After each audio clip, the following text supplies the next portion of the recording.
4 PM news network में दोस्तों आपका स्वागत है। मैं हूं आपके साथ राशिद ज़हीर।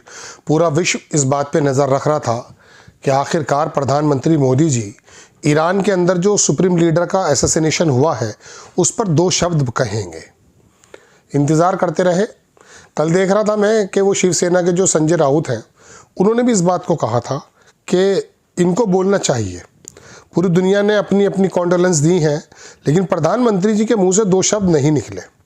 बड़ी अजीब बात है। चलिए, कूटनीति की समझ रखने वाले लोग इस बात को नहीं समझते हैं कि हमें किस तरह से अंतर्राष्ट्रीय समुदाय में रहना है।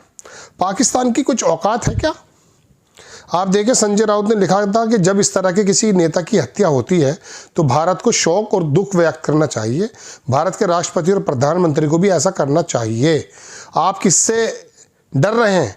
क्या आप इजराइल से डरते हैं या राष्ट्रपति ट्रंप से? शोक व्यक्त करने में आपको किस बात का डर लगता है?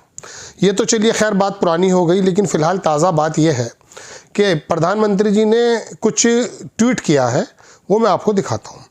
उसमें ट्वीट में यह है कि प्रधानमंत्री जी ने कह दिया साहब कि सऊदी मुल्कों पर जो इस प्रकार से ये काम हुआ है, हमला हुआ है, इसको मैं थोड़ा सा वो करता हूँ, और बाकायदा अरबी में है। मैंने इसका ट्रांसलेशन किया, फिर मैं अरबी में पढ़ के सुनाऊँ, तफरी आएगी आपको, लेकिन चलिए खैर। उसने कहा कि मैंने डिस्कस किया है डेवलपमेंट्स के सिचुएशन के बारे में जो वेस्ट एशिया में चल रही है। किसके साथ? प्रिंस मोहम्मद बिन सलमान के साथ, जो पकड़ा गया है वाशिंगटन पोस्ट के माध्यम से, जो अमेरिका से राब्ते कर रहा था कि आप ईरान पे हमला कर दें। मोहम्मद बिन सलमान के साथ, Mohammed bin Salman Abdul Aziz Saud, crown prince prime minister जो है वहाँ। इंडिया ने कंडेम किया है। किस बात को लेकर कंडेम किया है? अटैक जो हुआ है किंगडम ऑफ सऊदी अरेबिया पर, which constitute violation of its sovereignty and the integrity of its territories. बहुत अच्छी बात है, वायलेशन हुआ है। ईरान में घुस करके वो आदमी वहाँ के सुप्रीम लीडर को मार देता है, वो वायलेशन नहीं था।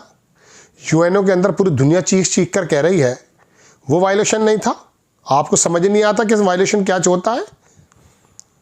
वी एग्रीड, उन्होंने कहा हम इस बात के लिए एग्री कर रहे हैं कि रिस्टोर करें regional peace stability quickly as possible.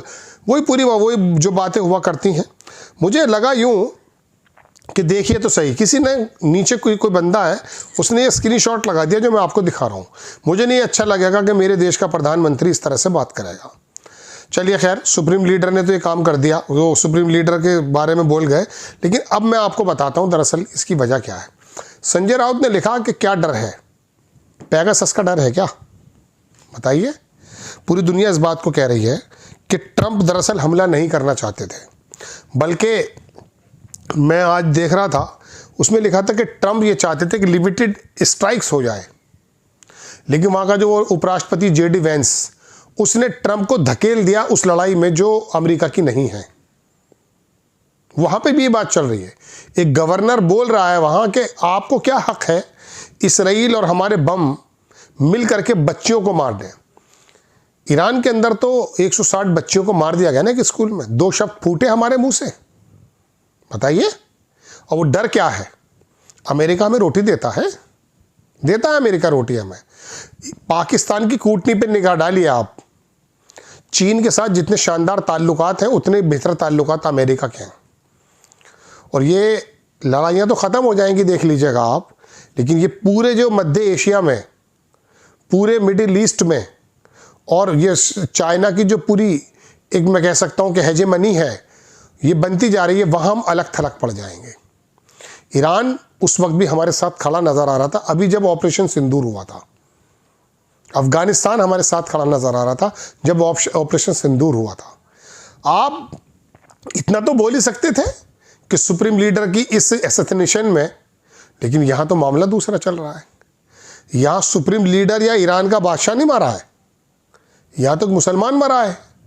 जब ये गली मोहल्लों की राजनीति के अंदर अपने दिमाग को लगा देगा ना हमारा सबसे बड़ा नेता, तो फिर मालूम है क्या होगा? इसी तरह के फैसले होते हैं कि मोहम्मद बिन सलमान जो मुनाफिकों का रोल अदा कर रहा है, 2 शब्द, उसके पास कोई ताकत ही नहीं है। क्या करेगा मोहम्मद बिन सलमान हमारे साथ? बताइए। हमारे आगे कुछ भी नहीं बेचता है वो, उसके पास नो डाउट तेल है, पैसा है, लेकिन जो हमारे हाल हैं, हमारी ज़मीनें, हमारा गल्ला, हमारी खेती, हमारे संसाधन कुछ भी नहीं है। उसके पास तो अपना पानी भी नहीं है, अपना गेहूं भी नहीं है, हमारे पास सब कुछ मौजूद है। क्या हमारा फ़ायदा करेगा वो? तेल दे देगा हमें सस्ता। जो रशिया से अब तेल लेने के लिए मजबूर हो रहे हैं हम, क्योंकि वो तो बंद कर रहा है वहाँ पर। दोस्तों, बात यह है कि कूटनीति समझ नहीं आती दुनिया को। दुनिया ने जो है सुप्रीम लीडर की मौत के बारे में अपनी कॉन्डोलेंसेस दी हैं, और यहाँ क्या हो रहा है, मोहम्मद बिन सलमान से बात की जा रही है कि साहब आपकी सोवरेनिटी पे हमला हो रहा है। अरे वो खुद मुनाफिक है भाई। और वहाँ पर कार्ल टकरसन एक वो रिपोर्टर है, उसने वहाँ बताया कि कतर ने, सऊदी अरब ने मोसाद के जासूस पकड़े हैं, वही बम प्लांट कर रहे थे वहाँ पर।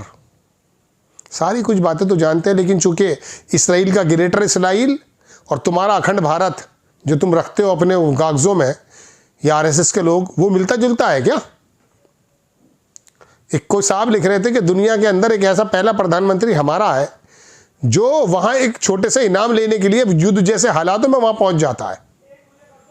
ईश्वर ना करे अगर उस वक्त हमला हो जाता जब प्रधानमंत्री वहां मौजूद थे तो क्या होता साहब? खैर, कूटनीति के एतबार से मैं आपको ये बताना चाहता था कि हमें किसी से राड़ लेने की जरूरत नहीं है।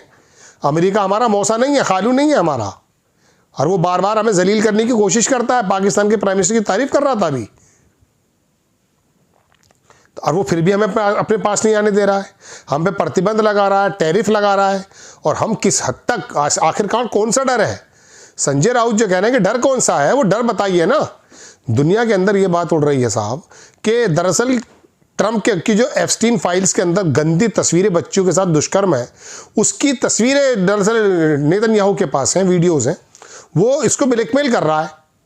उसने अमेरिका की पूरी सोवरेनिटी को दाव पर लगा दिया है, ब्लैकमेल ना हो जाए। हमें कौन सा डर था? हम अपने प्रधानमंत्री मोदी के साथ खड़े हैं, पूरा देश खड़ा है। आपको कौन सा डर था? आप कूटनीति के मद्देनजर कम से कम ऐसा रोल तो अदा कीजिए जैसे दुनिया कह रही है। मोहम्मद बिन सलमान से बातें चलनी शुरू हो गई हैं। अरे भाई, ये तो एक ही थाली के चट्टे बट्टे, सब हो जाएगा। इनके खुद तख्ते उलटने वाले हैं, वहाँ के लोग उलट देंगे कुछ समय बाद, देख लीजिएगा। क्योंकि सुप्रीम लीडर खामनी की मौत ने दरअसल दुनिया के तमाम इंसाफ पसंद तबके को, मुस्लिम को, शियाओं को एक साथ इकट्ठा कर दिया है, और वो तो अपने ग्रेटर इसराइल की बातें कर रहा है भाई। तो ये कूटनीति के मद्देनज़र कितना बेहतर है, कितना सही है, इसके बारे में तो आप कमेंट्स बॉक्स में ज़रूर डालिएगा। लेकिन मैं एक भारतीय होने के नाते जब सोचता हूँ तो मुझे लगता यह है कि हमारे जो मुशीर हैं, एडवाइज़र हैं, वो भी कोई ऐसा एडवाइस नहीं करते। अमेरिका हमारे साथ खड़ा होगा पाकिस्तान के मद्दे में? चीन से जब होगा कुछ खड़े होगा क्या? नहीं होगा। हाँ, ये प्लेटफॉर्म था कि हम सम्मिलित हो सकते थे और बहुत ही ज़्यादा बुजुर्गी के एतबार से हम वो फैसले कर सकते थे, लेकिन नहीं। चलिए खैर, आपको खबर कैसी लगी अपनी राय कमेंट्स बॉक्स में ज़रूर दीजिए। चैनल को सब्सक्राइब कीजिए, शेयर कीजिए। नेक्स्ट टाइम मैं किसी खबर के साथ हाजिर होता हूँ। जय हिंद।